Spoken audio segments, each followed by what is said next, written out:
अस्सलाम वालेकुम dear students. आज के लेक्चर में हम एक इम्पॉर्टेंट टॉपिक स्टडी करेंगे, that is the fourth colligative property and that topic is osmosis. Osmosis का कॉन्सेप्ट क्या है? ये भी बेसिकली सोल्यूशन का ही एक बिहेवियर है। जब भी आप किसी सोल्यूशन को उस सॉल्वेंट से सेपरेट करते हैं तो उसके लिए हमें सेमी परमिएबल मेम्ब्रेन चाहिए होती है, और जो सॉल्वेंट सोल्यूशन साइड से मेम्ब्रेन के थ्रू मूव करता है, that phenomena is basically osmosis. और ऑस्मोसिस को अगर आप फ्लो ऑफ सॉल्वेंट की टर्म्स में स्टडी करें तो हम कहते हैं कि flow of solvent from higher solvent concentration to lower solvent concentration, इसे आप ऑस्मोसिस कहते हैं। यानी सॉल्वेंट का हायर कंसनट्रेशन से निकलकर लोअर वाले एरिया में जाना ऑस्मोसिस कहलाता है। सेमी परमिएबल मेम्ब्रेन क्या होती है? सेमी हाफ को कहते हैं, एक ऐसी थिन लेयर होती है जो सेलेक्टिव चीज़ों को पास होने देगी, and which permits the passage of only one type of molecules. Generally solvents इसमें आसानी से पास हो सकते हैं। फॉर एग्जांपल जो सेमी परमिएबल मेम्ब्रेन्स होती हैं, पार्चमेंट है, फिश ब्लैडर है, एग शेल्स की लाइनिंग है, सेलोफेन है, एक प्लास्टिक होता है।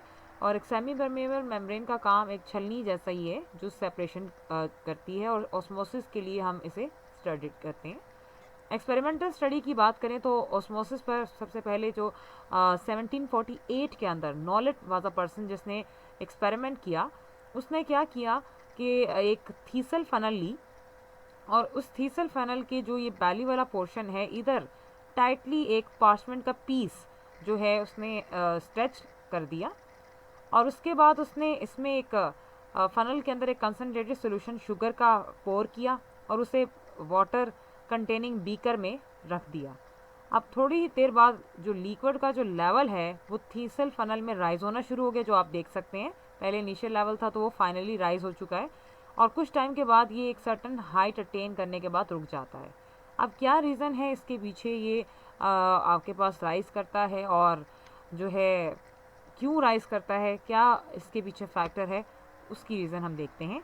जब सेमी परमिएबल मेम्ब्रेन सोल्यूशन और सॉल्वेंट के दरमियान लगाई जाती है तो सोल्यूट के मॉलिक्यूल्स बम्बार्ड कर रहे होते हैं। यानी आपका ये जो सोल्यूशन है, इसमें सोल्यूट के पार्टिकल्स इस झिल्ली के साथ, इस मेम्ब्रेन के साथ एक प्रेशर डेवलप करेंगे। Actually the molecules of solvent flow on both sides. जो सॉल्वेंट है आपके सोल्यूशन में वो दोनों साइड्स पर मूव कर सकता है। और अगर हम नेट बम्बार्डमेंट की बात करें तो जो सॉल्वेंट के मॉलिक्यूल्स आपके प्योर सॉल्वेंट वाली साइड में हैं, यानी वाटर वाली साइड पर हैं, उनका प्रेशर ज़्यादा डेवलप होगा। तो ये प्रेशर डेवलप हो रहा है जिसकी वजह से हाई एरिया से लो एरिया में सॉल्वेंट का ट्रैवल चल रहा है। और जब आपके पास हम ऑस्मोसिस के प्रोसेस की बात करें तो वो फ्लो जो सॉल्वेंट का है वो स्टॉप हो जाता है जब हाइड्रोलिक प्रेशर, जो वाटर का प्रेशर होता है, on the other side of the membrane is equal to the osmotic pressure. यानी जब आपके पास हाइड्रोलिक प्रेशर और ऑस्मोटिक प्रेशर इक्वल हो जाते हैं तो ये फ्लो रुक जाता है। इसीलिए जो आपका लिक्विड है वो एक सर्टेन हाइट अटेन करने के बाद रुक जाता है। तो यहाँ से हम ऑस्मोटिक प्रेशर को डिफाइन करते हैं, it is the excess pressure which must be exerted on the solution side in order to check the flow of the solvent molecules towards the solution side when both are separated by a semi permeable membrane। यानी ये pressure एक excess pressure है जो हमारे पास solvent से solution की तरफ लगता है, तो इस को हम ऑस्मोटिक प्रेशर कहते हैं। अब ये जो सेमी परमिएबल मेम्ब्रेन होती है उसे प्रिपेयर करने के कुछ मेथड्स हैं। किस तरीके से प्रिपेयर किया जाता है? नॉर्मली सूटेबल जो है सेमी परमिएबल मेम्ब्रेन का इस्तेमाल किया जाता है। जितनी भी नेचुरली अक्रिंग मेम्ब्रेन्स हैं, जैसे कि एनिमल है या प्रोटीन मेम्ब्रेन है, मैकेनिकली अगर देखा जाए ये वीक भी होती हैं और परफेक्टली जो है ये सूटेबल नहीं होती कि एज आ सेमी परमिएबल मेम्ब्रेन ये एक्ट करें। तो जिलेटिनस इनऑर्गेनिक सब्सटेंसेस का इस्तेमाल किया जाता है, जिसमें कैल्शियम फॉस्फेट है या कॉपर फेरोसाइनाइड है। ये अच्छी और बेहतरीन मेम्ब्रेन्स हैं। और मेम्ब्रेन आपके पास is prepared on a porous pot. एक पोरस पॉट पे इसे प्रिपेयर किया जाता है, यानी एक पॉट होगा जिसमें सुराख भी होंगे। फर्स्ट ऑफ ऑल उसमें क्या किया जाता है कि उसे वॉश किया जाता है एसिड के साथ, अल्कली के साथ और एक्सेस ऑफ वाटर के साथ। फिर जब पॉट क्लीन हो जाता है तो उसमें कुछ एयर बबल्स ट्रैप हो जाते हैं। उसको रिमूव करने के लिए कुछ घंटों के लिए से डिस्टिल वाटर में पॉट को रख देते हैं। जब आपके पास ये भी वक्त गुजर जाता है तो 2.5% सोल्यूशन कॉपर सल्फेट का उसमें फिल कर दिया जाता है पोरस पॉट के अंदर। फिर उस पॉट को जिसमें आपने सोल्यूशन कॉपर सल्फेट का फिल किया था, उस पॉट में सुराख भी थे, आप उसे एक ऐसे सोल्यूशन में रख देते हैं जो 25% पोटाशियम फेरोसाइनाइड कंटेनिंग है। तो तो ये दोनों सॉल्यूशंस का आपस में तसादुम उस परमिएबल मेम्ब्रेन के थ्रू होता है जो आपके पॉट में जो मौजूद है, वॉल्स में से जो पोरस पार्ट है वहाँ से ये जो है इनका आपस में रिएक्शन होगा। जहाँ पर ये कांटेक्ट होगा तो एक जिलेटिनस प्रेसिपिटेट कॉपर फेरोसायनाइड का जो है इंटीरियर ऑफ द पॉट में एक प्रोड्यूस होगा, जिसे हम देख सकते हैं रिएक्शन के थ्रू कि आपने कॉपर सल्फेट लिया और पोटाशियम फेरोसायनाइड को प्लेस किया अलग अलग और पोरस पॉट में रखा हुआ था, इसको और उसे इस सोल्यूशन में रख दिया तो आपको पोटाशियम सल्फेट और कॉपर फेरोसायनाइड मिलता है। जब रिएक्शन कंप्लीट हो जाता है तो पॉट को रिमूव कर लिया जाता है और इसे वॉश कर दिया जाता है वाटर के साथ। ये मेथड इतना पॉपुलर नहीं है क्योंकि इसे फर्दर फिर मॉर्स और फ्रेजर के कॉन्सेप्ट ने डिसअप्रूव कर दिया और इससे बेहतर कॉन्सेप्ट बताया। दूसरा एक और फॉर्म भी है कि electro deposition of copper ferrocyanide membrane की जाती है, यानी इलेक्ट्रोलिसिस का सहारा लिया जाता है। इस मेथड में क्या होता है कि डाइल्यूट कॉपर सल्फेट का जो सोल्यूशन है उसे उसी तरह पोरस पॉट में रखते हैं और उसको फिर पोटाशियम फेरोसायनाइड के सोल्यूशन में ही प्लेस करते हैं, जैसा कि आपने ऊपर देखा। फिर एक कॉपर रॉड को सस्पेंड कर दिया जाता है, आप डायग्राम देख सकते हैं। पोरस पॉट में कॉपर सल्फेट का सोल्यूशन है और उसे पोटाशियम फेरोसायनाइड के सोल्यूशन में रखा गया है और उसके अंदर कॉपर का एक रॉड रखा गया है जो हमारे पास यहाँ पर जो है एज आ एनोड काम करेगा और उसके साथ प्लाटिनम की वायर मौजूद है जो वेसल के आउटसाइड मौजूद है और ये कैथोड का काम करेगी। तो ये एक इलेक्ट्रोलिसिस का एक पूरा प्रोसेस यहाँ पर होगा जिसकी मदद से जैसे ही इलेक्ट्रिक करंट पास होगा तो आपका ये जो कॉपर और सल्फेट ये भी आयनाइज हो जाएगा और पोटेशियम फेरोसायनाइड भी आयनाइज होगा। तो कॉपर आपके पास फेरोसायनाइड के साथ मिलकर आपके पास कॉपर फेरोसायनाइड बनाता है और पोटाशियम और सल्फेट मिलकर पोटाशियम सल्फेट बनाते हैं। तो जो पॉट को फिर हम निकाल लेते हैं और कुछ डेज के लिए छोड़ देते हैं। सेमी परमिएबल मेम्ब्रेन जो यहाँ पर बनती है वो स्ट्रॉन्ग होती है और 270 एटमॉस्फेयर प्रेशर को बर्दाश्त करने की सलाहियत रखती है, तो इस लिहाज से इसका फ़ायदा भी है। तो वो कौन से मेथड्स हैं जिससे हम ऑस्मोटिक प्रेशर को मेजर कर सकते हैं? 3 इंपॉर्टेंट मेथड्स हैं, पेफर्स मेथड है, मोर्स फ्रेजर्स मेथड है और बार्कले हार्टलेस मेथड है। तो पहले हम फर्स्ट देखेंगे पेफर्स मेथड में क्या होता है कि सेमी परमिएबल मेम्ब्रेन जो अभी हमने बनाई थी और हम उसकी प्रेपरेशन हमने देखी, कॉपर फेरोसायनाइड, इसका जो हमारे पास मटेरियल है that is used semi permeable membrane जो आप लाइंस की सूरत में देख रहे हैं, ये आपके पास यूज़ की जाती है और ये ग्लास ट्यूब है इसके सेंटर में, ये जो middle of the diagram glass tube है। इसमें जिस भी सोल्यूशन का आपने ऑस्मोटिक प्रेशर मालूम करना है आप उसे प्लेस करेंगे। इसका आगे ताल्लुक है मैनोमीटर के साथ जो हमें प्रेशर की रीडिंग देगा और ट्यूब के साथ आपने सेमी परमिएबल मेम्ब्रेन रखी और उसे एक वाटर बाथ में रख दिया जाता है और कुछ दिनों के लिए ये छोड़ देते हैं ताकि ये इक्विलिब्रियम अटेन करे और फिर जो प्रेशर की रीडिंग होगी हमें मैनोमीटर से हम उसे निकाल लेते हैं। इस मेथड के कुछ ड्रॉबैक्स हैं कि ये एक टाइम कंज्यूमिंग एक्सपेरिमेंट है और इक्विलिब्रियम अटेन करने में काफ़ी दिन लगाता है। सेकेंडली कभी कभी इतना ऑस्मोटिक प्रेशर क्रिएट हो जाता है सिस्टम के अंदर कि मेम्ब्रेन फट जाती है, तो ये नुकसान हमें इस मेथड में देखने को मिलता है। मॉर्स और फ्रेजर मेथड थोड़ा सा एडवांस मेथड है लेकिन वही चीज़ लेकर चल रहा है। अब अगर आप इसमें देखें तो यहाँ पर जो सेमी परमिएबल मेम्ब्रेन है उसे फिट किया गया है ब्रॉन्ज के सिलेंडर के साथ। ये सिलेंडर है ब्रॉन्ज का और उसमें जो सिलेंडर को फिर फिट किया गया है मेम्ब्रेन के साथ और आगे जो सोल्यूशन का आपने ऑस्मोटिक प्रेशर मालूम करना है उसे आप ब्रॉन्ज के सिलेंडर में डालेंगे और वाटर को आप पोरस पॉट में लेंगे जो सेंटर में मौजूद है और कांस्टेंट प्रेशर जो है आपके पास फ्लो ऑफ वाटर से डेवलप होगा जिसकी आगे फर्दर जो है ब्रॉन्ज सिलेंडर की आगे कनेक्शन है मैनोमीटर के साथ, वहाँ से आप जो है रीडिंग ले सकते हैं। तो इस मेथड से हम अप टू 273 एटमॉस्फेयर प्रेशर जो है मेजर कर सकते हैं, तो ये इसकी एक अफादियत भी है और यहाँ पर कोई खतरा भी नहीं है। तो थर्ड मेथड है Berkeley's and Hartley's method. This apparatus is consist of the porous pot at both ends। यहाँ पर अगर आप इसकी डायग्राम और इसकी वर्किंग को देखें तो यहाँ पे भी वंस अगेन ये आप देख सकते हैं ये एक पोरस पॉट है और इसके ऊपर और नीचे दोनों सिरों पर आपके पास मेम्ब्रेन मौजूद है कॉपर फेरोसायनाइड की। ये पोरस पार्ट आपके पास ब्रॉन्ज सिलेंडर के साथ फिट है जिसमें आपके पास यहाँ पे सॉल्यूशन फिल किया गया है और सेंटर वाले इस हिस्से में आपने जो पॉट है हमारे पास इसमें आप वाटर को फिल करते हैं।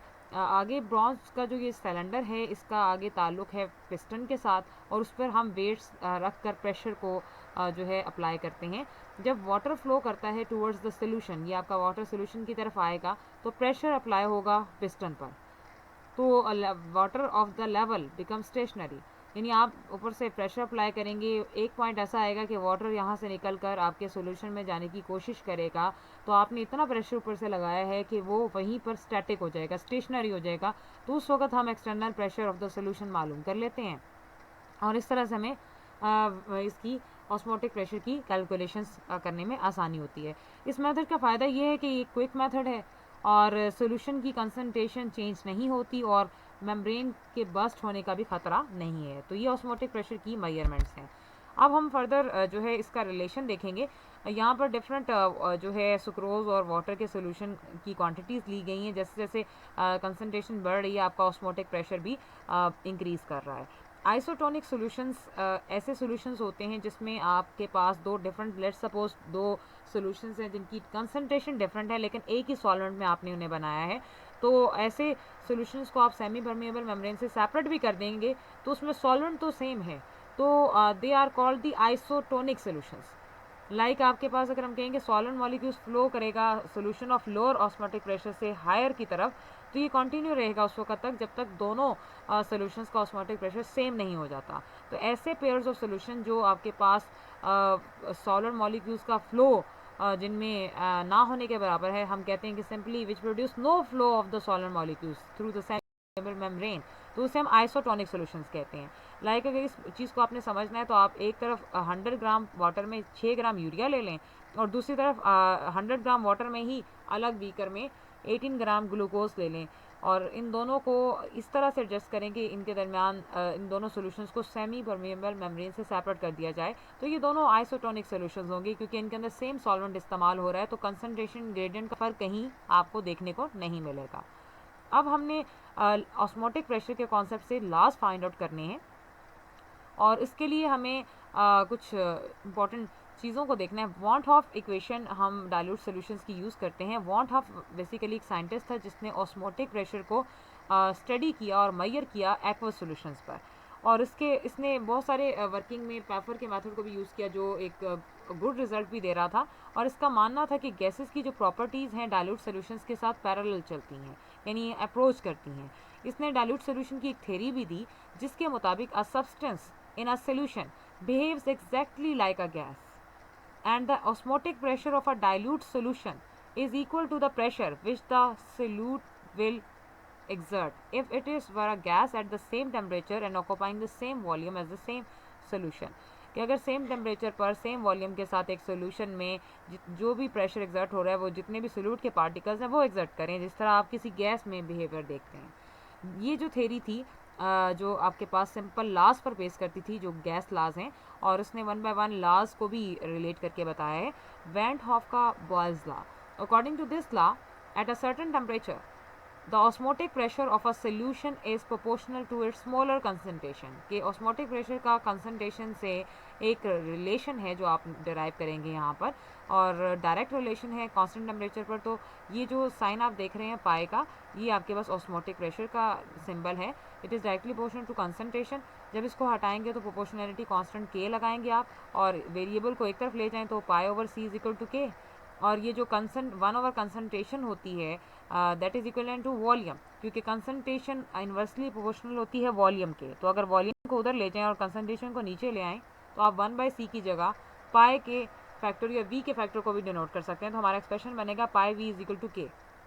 तो ये बिल्कुल बॉयल्स लॉ की तरह है कि product of the osmotic pressure and volume is a constant quantity. Boyle's law में हम P V is equal to constant लेते थे, अब ये प्रेशर ऑस्मोटिक प्रेशर है क्योंकि हम सॉल्यूशंस पर बात कर रहे हैं।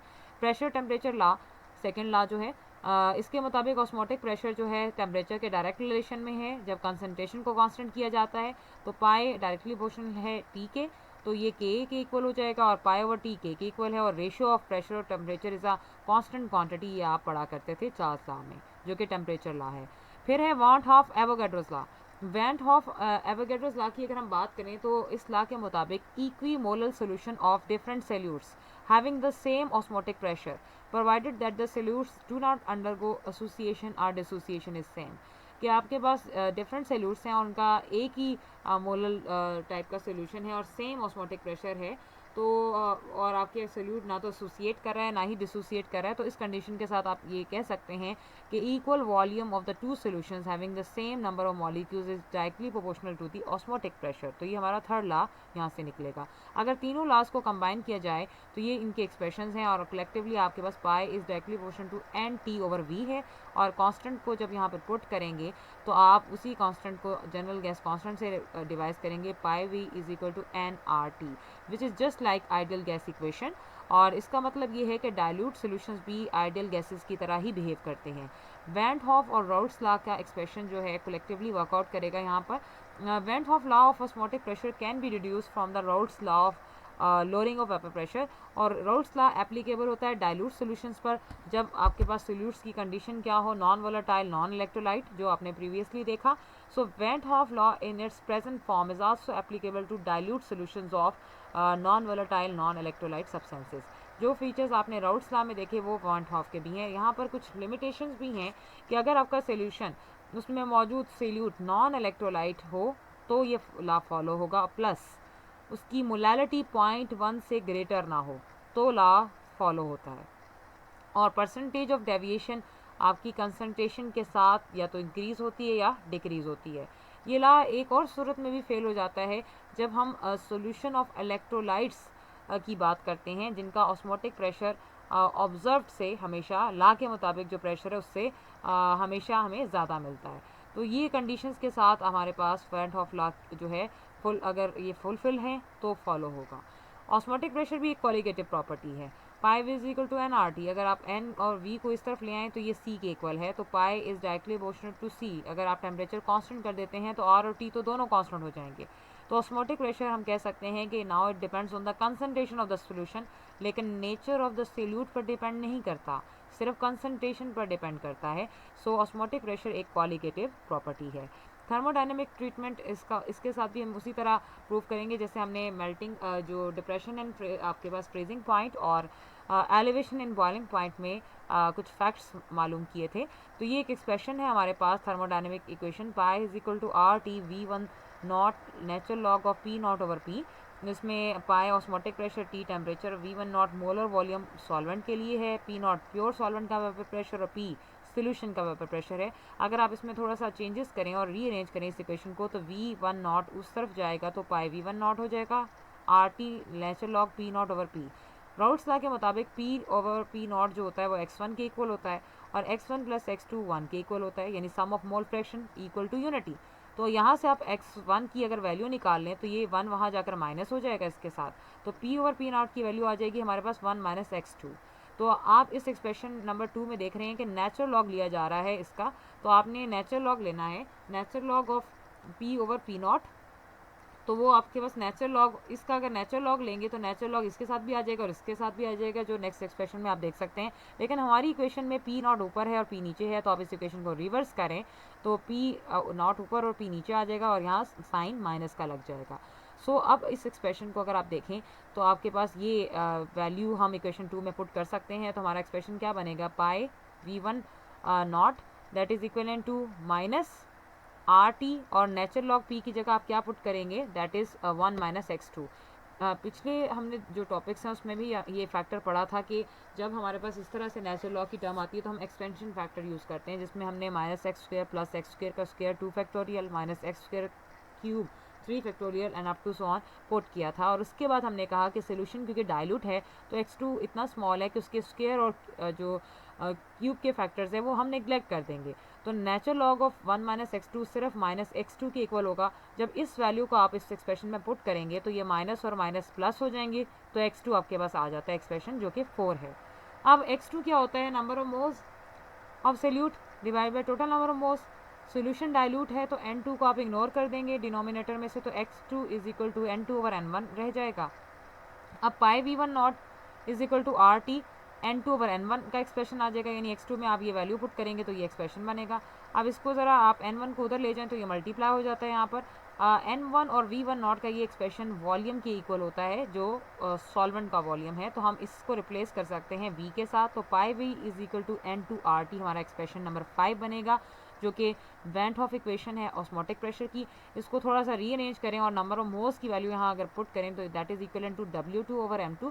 तो ये भी इक्वेशन नंबर 6 भी हमारी वैन हॉफ इक्वेशन है और दोनों हमारे पास ऑस्मोटिक प्रेशर का रिलेशन जो बताती हैं। और इसके लिए हमें टेम्परेचर चाहिए, जनरल गैस कांस्टेंट चाहिए, molar mass of the solute चाहिए, मास ऑफ द सॉल्यूट चाहिए, तो देन हम इसे मालूम कर सकते हैं। तो ये आपके पास बिल्कुल उसी तरह हमने इसको ट्रीट किया है।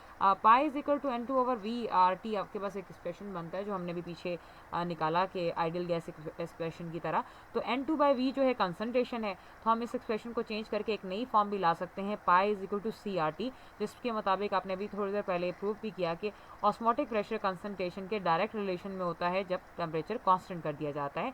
तो इसका मतलब है कि डिफरेंट सॉल्यूशंस की अगर कंसनट्रेशन सेम है तो उनका ऑस्मोटिक प्रेशर भी सेम होगा एक मखसूस टेम्परेचर पर। सो सैम्पल प्रॉब्लम देखते हैं इसमें। 8.6 solution of sucrose is prepared by dissolving 68.4 ग्राम, आपको मैस दिया है, 1 डेसीमीटर क्यूब वॉल्यूम दे दिया, ऑस्मोटिक प्रेशर भी आपको 300 केल्विन ऑस्मोटिक प्रेशर मालूम करने को कह दिया, यानी पाई आपने मालूम करना है, और आर की वैल्यू दे दी है, टेम्परेचर की वैल्यू दे दी है, मोलर मैस दे दिया। तो सबसे पहले पाई की वैल्यू पुट करने के लिए आपको N2, V और RT चाहिए। तो R भी गिवन है, T भी गिवन है, V भी गिवन है, N नहीं है। तो मैस नंबर ऑफ मोल्स निकालने के लिए आपको मैस दे दिया गया है। मोलर मैस आप सुक्रोज का खुद लिखेंगे 342, डिवाइड करेंगे तो मोल्स आ जाएंगे। ये मोल्स आपने यहाँ पर पुट करने हैं, बाकी सारी फैक्टर्स की वैल्यूज मौजूद हैं। तो आपके पास 4.92 एटमॉस्फेयर ऑस्मोटिक प्रेशर का आंसर आएगा।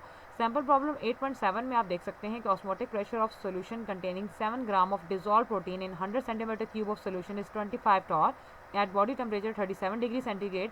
Calculate the molecular mass of the protein, और आर की आपको वैल्यू दे दी है, यानी मास गिवन है आपके पास, वॉल्यूम भी गिवन है, ऑस्मोटिक प्रेशर भी गिवन है, मास मालूम करने को कहा है, टेम्परेचर भी दे दिया है। तो ये एक्सप्रेशन आपके पास है pi V is equal to N2/RT। अभी आपने एक्सप्रेशन ये डिराइव भी किया था। तो N2 की वैल्यू हमें पता है W/m2 के इक्वल होती है। तो यहाँ पर आप पुट करें तो M यहाँ से आप साइड पर ले जाएँ तो तमाम फैक्टर्स आप डायरेक्ट पुट करके आंसर निकाल सकते हैं।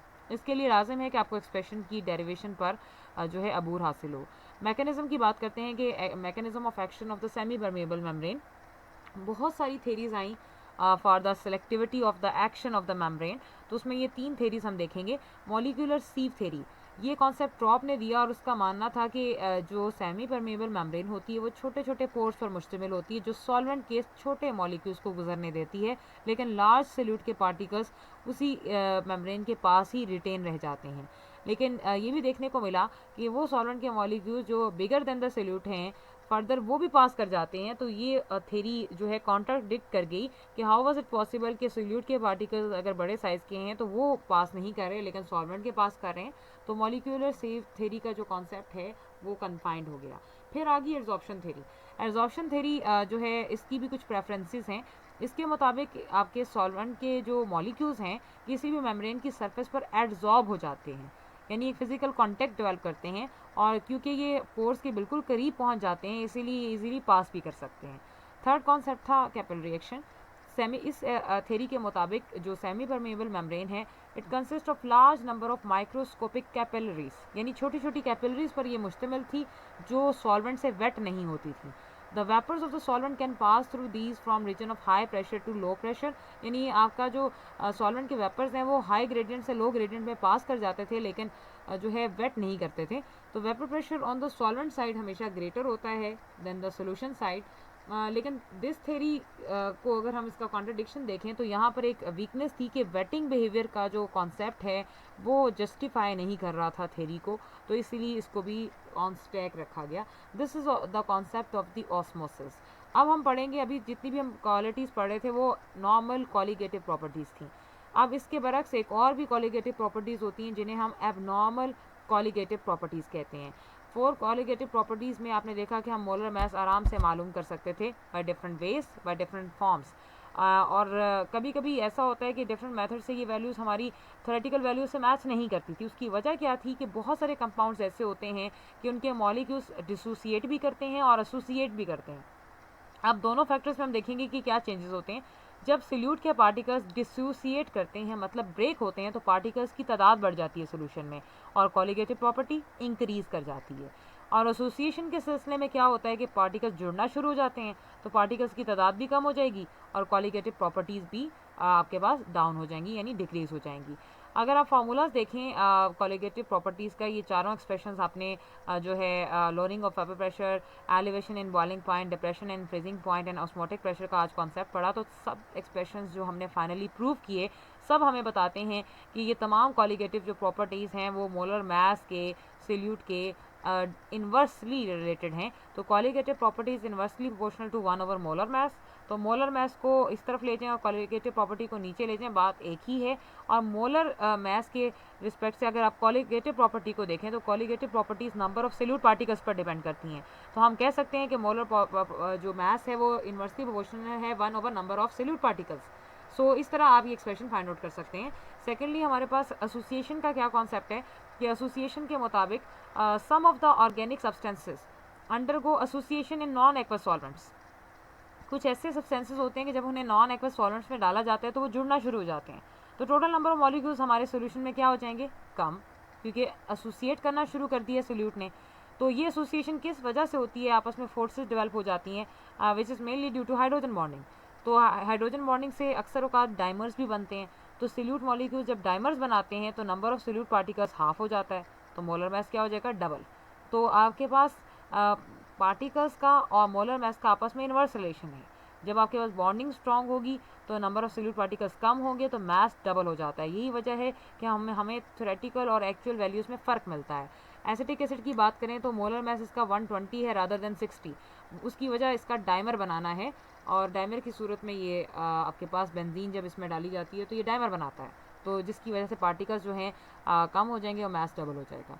डिसोसिएशन में इससे बरक्स काम होगा कि सोल्यूट जो जिसको आप स्टडी कर रहे हैं वो इलेक्ट्रोलाइट होगा, वो टूटेगा। इट में बी एसिड, इट में बी बेस, इट में बी साल्ट। तो नंबर ऑफ पार्टिकल्स बढ़ेंगे। जब नंबर ऑफ पार्टिकल्स बढ़ेंगे तो मास क्या होगा बच्चों? कम हो जाएगा। तो जैसे कि NaCl की बात करें, ये एक स्ट्रॉन्ग इलेक्ट्रोलाइट है। ये जब भी टूटता है तो डबल पार्टिकल्स बनाता है, एक सोडियम और एक क्लोराइड। तो मोलर मास क्या हो जाता है? It will become close to 30। Approximately इसका मास 58.5 है, लेकिन ये उससे कम हो गया क्योंकि नंबर ऑफ पार्टिकल्स बढ़े तो मास हमारा कम हो जाता है। इसी तरह कैल्शियम क्लोराइड को लें तो उसके 3 पार्टिकल्स हैं और ये मोलर मास 1/3 एक्चुअल के कम हो जाता है। तो इस तरह से आप फैक्टर देख सकते हैं। यहीं पर एक एक्सप्रेशन हम यूज़ करेंगे एसोसिएशन और डिसोसिएशन के ताल्लुक को जोड़ने के लिए, that is the van't Hoff factor, जिसे स्मॉल आई से रिप्रेजेंट किया जाता है। कोलिगेटिव प्रॉपर्टीज़ हमेशा आपको उन सॉल्यूशंस के लिए ज़्यादा मिलेंगी जो कि इलेक्ट्रोलाइट के सॉल्यूशन होंगे, and the value of the colligative properties are less for the compounds making the dimer. जो डाइमर बनाते हैं उनके लिए जो कोलिगेटिव प्रॉपर्टीज़ हैं वो हमेशा आपको कम ही मिलेंगी। तो इस तरह से हमारे पास यहाँ पर जो ये फैक्टर इंट्रोड्यूस करवाया जाता है कि नहीं, नॉन इलेक्ट्रोलाइट के लिए तो आपको वैल्यू हमेशा ज़्यादा मिलेगी क्योंकि वो डाइमर की फॉर्म में है, और नॉन इलेक्ट्रोलाइट के लिए जो कोलिगेटिव प्रॉपर्टीज़ होती हैं वो नॉर्मल होती हैं। यानी इसका मतलब है कि नंबर ऑफ टाइम्स एक कोलिगेटिव प्रॉपर्टी एक इलेक्ट्रोलाइट की ग्रेटर होती है नॉन इलेक्ट्रोलाइट से विद सेम कंसंट्रेशन। इसे आप वैन हॉफ फैक्टर कहते हैं, which is represented by I and it is a ratio. Observed value of colligative property of an electrolyte by observed value of colligative property of non-electrolyte। तो जो colligative property होती है electrolyte की उसे हम dash से डिनोट करते हैं। तो आई आपके पास चाहे लोअरिंग ऑफ प्रेशर हो, एलिवेशन इन बॉइलिंग पॉइंट हो, डिप्रेशन इन फ्रीजिंग पॉइंट हो, या आपके पास ऑस्मोटिक प्रेशर हो, तो जो डैश के साथ शो की जा रही हैं वो आपके पास colligative प्रॉपर्टीज़ हैं इलेक्ट्रोलाइट की, जो हम और दूसरी जो है नॉन इलेक्ट्रोलाइट के लिए हम शो करेंगे। तो ये देखा गया कि कोलिगेटिव प्रॉपर्टीज़ आपके पास डाइल्यूशन बढ़ाने से इंक्रीज़ करती हैं, और बहुत ज़्यादा डाइल्यूट करते हैं सोल्यूशन को तो ये लिमिटिंग वैल्यू तक पहुंच जाती हैं। वैन हॉफ फैक्टर जो है हमें degree of dissociation of electrolyte के बारे में बताता है कि कैसे हम इसे डिटर्मिन कर सकते हैं। लेट्स सपोज कि अगर आप कोलिगेटिव प्रॉपर्टी से डिग्री ऑफ डिसोसिएशन निकालना चाहते हैं तो हम सपोज कर लेते हैं कि हमारे पास 1 मोल है इलेक्ट्रोलाइट का, और सपोज उसमें से अल्फ़ा मोल्स जो हैं डिसोसिएट कर गए हैं और आइंस बना दिए उन्होंने। तो हम कह सकते हैं कि अनडिसोसिएटेड जो नंबर ऑफ मोल्स हैं वो 1 माइनस अल्फ़ा हैं। सपोज दैट कि n is the number of ions form when 1 mole of the solute dissociate. तो इतने तो आपके पास डिसोसिएट कर गए और n नंबर ऑफ आइंस हैं जो बने, तो हम कह सकते हैं कि नंबर ऑफ सोल्यूट पार्टिकल्स जो डिसोसिएशन के बाद हमारे पास आ रहे हैं वो 1 minus alpha plus n alpha हैं। यानी जितने आपके पास डिसोसिएट किए और जो आइंस बने, तो आप इसको रीअरेंज करें तो ये आपके पास बन जाएगा 1 माइनस, इसमें कॉमन लें तो ये n माइनस 1 अल्फ़ा आ जाएगा। अगर आप वैन हॉफ इक्वेशन के फैक्टर को यहाँ पर पुट करें तो I is equal to number of particles after dissociation over number of particles before dissociation. तो number of particles after dissociation अभी आपने वैल्यू निकाली है, आप इसे यहाँ पुट करें ऊपर, तो I और 1 मल्टीप्लाई हो जाएंगे एक साथ, तो I is equal to 1 plus n alpha minus alpha हो जाएगा। इक्वेशन को रीअरेंज करें तो 1 वहाँ जाकर माइनस हो जाता है और पीछे एन अल्फा माइनस अल्फा रह जाता है। अब इसमें से कॉमन लें तो अल्फा एन माइनस 1 बन जाता है। अल्फा को यहाँ से साइड पर करें तो आपको डिसोसिएशन की डिग्री का पता चल जाएगा कि जो कि आपके पास कितनी थी। That is by this expression जो अभी आपने निकाला, कि आप इस एक्सप्रेशन से निकाल सकते हैं कि एन अल्फा की जो वैल्यू है हमारे पास that is equal to 1 minus I minus 1 over n minus 1। तो ये क्वेश्चन 7 बहुत इंपॉर्टेंट है जो हमें degree of dissociation of electrolyte के बारे में बताती है कि किस तरह से आप मालूम कर सकते हैं। तो आई फैक्टर आपको पता हो, नंबर ऑफ पॉसिबल आइंस आपको पता हो डिसोसिएशन में जो प्रोड्यूस हुए, तो आप निकाल सकते हैं ये फैक्टर। सैम्पल प्रॉब्लम 8.8 इसी सिलसिले की कड़ी है। A substance A of molar mass 98 associate as 2A and converted into A2 when it is dissolved in CCl4. If 10 gram of A is dissolved in 2 kg of CCl4, the freezing point is lowered by 1.08 degree centigrade. Kf for CCl4 is 31.8 Kelvin. Calculate the degree of association of A. आपने degree of association निकालना है, यानी alpha निकालना है, और alpha निकालने के लिए आपको आई चाहिए और आई निकालने के लिए आपको नॉर्मल मास और ऑब्जर्व मोलर मास चाहिए। नॉर्मल मास 98 तो सवाल वाले ने दे दिया। ऑब्जर्व मास के लिए मुझे मोलर मास निकालना है, जिसके लिए मुझे इस एक्सप्रेशन पर जाना है, और इस एक्सप्रेशन के लिए तमाम फैक्टर्स हमें दिए गए हैं जो इनकी आप वैल्यू पुट करेंगे और आंसर निकालेंगे। फिर उस M2 के फैक्टर को आप जो है ऑब्जर्व मोलर मास की जगह पुट करके नॉर्मल मास के साथ वैल्यू निकालेंगे। वो आई की वैल्यू आप पुट करेंगे अल्फ़ा के एक्सप्रेशन में जो 7 इक्वेशन में आपने देखा, और जो n है वो हमारा 1/m बनेगा क्योंकि A अंडरगो दी डायमराइजेशन, तो ये हाफ हो जाता है। सो इलेक्ट्रोलाइट है तो m आपके पास 2 पुट करेंगे आप यहाँ पर, तो ये एक्सप्रेशन आपके पास 0.668 है, जिसे आप नॉर्मली 66.8% कहेंगे कि इतने मॉलिक्यूल्स हमारे डायमर बनाने पर जो है एसोसिएट करके। अब सैम्पल प्रॉब्लम नंबर 8.9 में वो पूछ रहा है कि when potassium ferrocyanide is dissolved in water then it is 50% dissociated having concentration of solution as 0.1 molar. What is the osmotic pressure of this solution at 27 degree centigrade? तो potassium ferrocyanide टूटेगा, 4 potassium ion और ferrocyanide ion बनाएगा। यहाँ पर क्योंकि 50% dissociation हो रही है तो m आपके पास 5 आएगा, और इक्वेशन में अल्फ़ा का वही एक्सप्रेशन आप यूज़ करेंगे। 50% डिसोसिएशन है तो 0.5 बन जाएगा ये 100 से डिवाइड करने पर। तो आई फैक्टर के लिए आपके पास जो हमने यहाँ पे कैलकुलेशन करनी है, अल्फ़ा हमें पता है, एम हमें पता है, तो हम सारे वैल्यू को एक तरफ ले जाएंगे, आई माइनस 1 आ जाएगा। जब हमारे पास ये आंसर 2 के इक्वल आएगा तो -1 को 2 के साथ आप प्लस कर देंगे, 3 की वैल्यू हमारे पास आ जाएगी। तो हमने फाइनली एक एक्सप्रेशन निकाला था pi is equal to I C R T, पीछे हमने एक्सप्रेशन निकाला है। तो ये सी आर टी तीनों फैक्टर्स आपके पास हैं, आई आप पहले निकाल चुके हैं, तो आप डायरेक्टली 7.38 एटमॉस्फेयर आंसर निकाल पाएंगे। Effect of dilution on degree of dissociation, पहले हम एसोसिएशन देख रहे थे, अब हम डिसोसिएशन देखेंगे। डाइल्यूशन से हमारे पास ये कॉन्सेप्ट आता है कि सोल्यूशन को जब डाइल्यूट किया जाता है तो डिसोसिएशन का फैक्टर इंक्रीज कर जाता है। तो सोल्यूशन को जब आप इन्फिनिट लेवल पर डाइल्यूट करते हैं तो 100% डिसोसिएशन पॉसिबल है, और उस वक्त अल्फ़ा की जो वैल्यू है वो हमारे पास यूनिटी कहलाती है। सो यहाँ से ही हम इफ़ेक्ट ले सकते हैं कि इसका मतलब है कि कंसनट्रेटेड सॉल्यूशंस जो 1 मोलर के करीब होते हैं उनका जो वैन हॉफ फैक्टर होता है I, it is always less than that value which is there in that case of the complete dissociation at infinite dilution. यानी इनफाइनाइट डाइल्यूशन पे आपको कंप्लीट डिसोसिएशन मिलेगी और आपके पास कंसनट्रेटेड सॉल्यूशन में आपको कंप्लीट डिसोसिएशन नहीं मिलेगी। तो ये हमारा फैक्ट था। अब ये इस टेबल में आप देख सकते हैं कि जो यूनी वेलेंट इलेक्ट्रोलाइट है NaCl, उसकी वैल्यू आपको 2 मिल रही है because number of particles double हो जाते हैं, और हम ये सोचकर कंसिडर करते हैं कि NaCl का अगर 1 मोलर सोल्यूशन है तो उसका फ्रीजिंग पॉइंट उतना ही दुगना कम होना चाहिए बनिस्बत 1 मोलर नॉन इलेक्ट्रोलाइट के। तो इस तरह नहीं होता, हमारे पास मोलैलिटी के साथ ये वैल्यूज़ वेरी करती हैं, यानी 0.01 मोलर हो या 0.1 मोलर हो या 1 मोलर हो, तमाम कॉन्सेंट्रेशन पर 100% डिसोसिएशन पॉसिबल है ही नहीं। तो NaCl इज़ 1 मोलर भी हो तो आई फैक्टर आपको 1.82 मिलेगा रादर देन 2। तो यही आप बाकी केसेस के लिए इस टेबल में देख सकते हैं कि डिफरेंट इलेक्ट्रोलाइट्स की डिफरेंट डिग्री ऑफ डिसोसिएशन है, और NaCl2 है, Clb2 है, कॉपर सल्फेट भी 2 है, कैल्शियम क्लोराइड 3 है, सल्फ्यूरिक एसिड के भी 3 आइंस बनते हैं, लेड नाइट्रेट भी 3 है, फेरिक क्लोराइड 4 पार्टिकल्स बनाते हैं। तो हर एक की डिफरेंट कंसनट्रेशन के साथ डिफरेंट वैल्यूज़ हैं। NaCl की आपको 1 मोलर पे भी 1.82 मिलती है, एग्जैक्टली 2 नहीं मिलती जो हम एक्सट्रापोलेट करते हैं। तो this is all about the complete concept of the normal and abnormal colligative properties. Next में हम इंशाल्लाह डिस्ट्रीब्यूशन लॉ पर बात करेंगे, और हमारा फिर सॉल्यूशंस का जो चैप्टर है वाइंड अप हो जाएगा। Best of luck.